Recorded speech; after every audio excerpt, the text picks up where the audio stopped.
Hur ska vi göra för att Jesus ska uppenbara sig för oss? Jo, det ska jag berätta här. Jag läser ifrån Johannes evangeliet kapitel 14, vers 21. Där säger Jesus: den som har mina bud och håller fast vid dem, han är den som älskar mig. Den som älskar mig skall bli älskad av min fader, och jag skall älska honom och uppenbara mig för honom.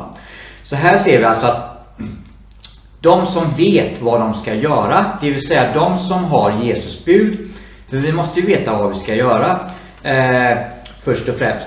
Och de då som vet vad man ska göra, till exempel då att man måste sluta synda och vi måste lyda Jesus och göra vad han säger. När vi vet detta, när vi vet vad vi ska göra och håller fast vid Jesus bud och gör, det vill säga lyder honom, när vi gör vad han säger, då älskar man Jesus. För det är så här att de som inte slutar synda, de som inte lyder Jesus, de håller inte fast vid Jesus bud och de älskar inte Jesus. Men de som lyder Jesus, gör hans vilja, de älskar honom. Den då som älskar Jesus ska Fadern älska. Och Jesus ska älska honom.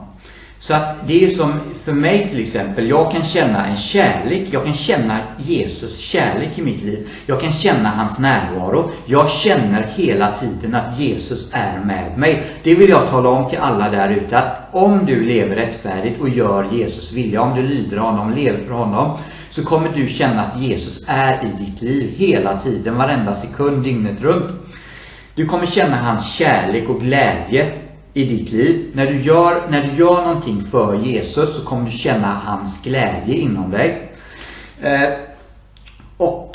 Jesus kommer uppenbara sig för alla de som lyder honom, de som lever rättfärdigt och gör hans vilja. Vad innebär det att Jesus uppenbarar sig för folk? Det kan innebära att Jesus kan uppenbara sig på många olika sätt och vis. Han kan göra vad som helst. Så vi måste alltid vara vakna när det gäller allt, så att vi inte missar om han uppenbarar sig för oss. Vissa grejer kan vara mer självklara än andra. Till exempel, jag får drömmar. Vissa drömmar går inte att missa.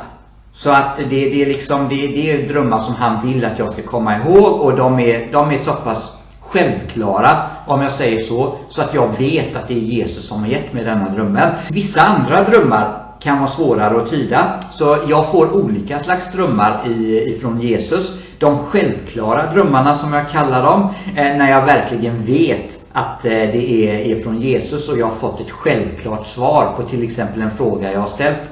Sen finns det de drömmarna som är väldigt svåra att tyda, men som jag ändå tror är från Jesus. Så det beror på lite vad det handlar om och så. Men han kan uppenbara sig då genom drömmar. Och han kan uppenbara sig på andra olika sätt och vis också. Till exempel så gick jag igenom för några dagar sedan några grejer som jag tror att Jesus vill att jag ska göra. Så det var 3 grejer jag sa till Jesus: jag tror du vill att jag ska göra detta och detta och detta. Och jag gick igenom de 3 grejerna. Och precis när jag gjorde det så kom det en fågel från ingenstans och satte sig utanför mitt fönster. Och fågeln gick emot fönstret och flög iväg. Jag tror att detta var en uppenbarelse från Jesus. Jag tror att han skickade den fågeln som skulle sätta sig utanför mitt fönster. För det var precis när jag gick igenom och frågade frågor till Jesus. Och när jag då sa att jag trodde att han ville att jag ska göra de här 3 grejerna. Och då kom fågeln och satte sig utanför. Så jag tror det var som ett ja från Jesus, att han vill att jag ska göra detta. Eller att han vill detta.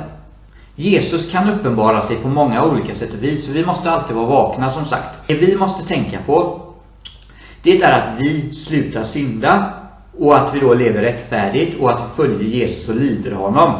För om vi lever rättfärdigt och gör Jesus vilja, så kommer ju han uppenbara sig för oss. Och vi kommer veta att han finns i våra liv. Gud välsigne dig.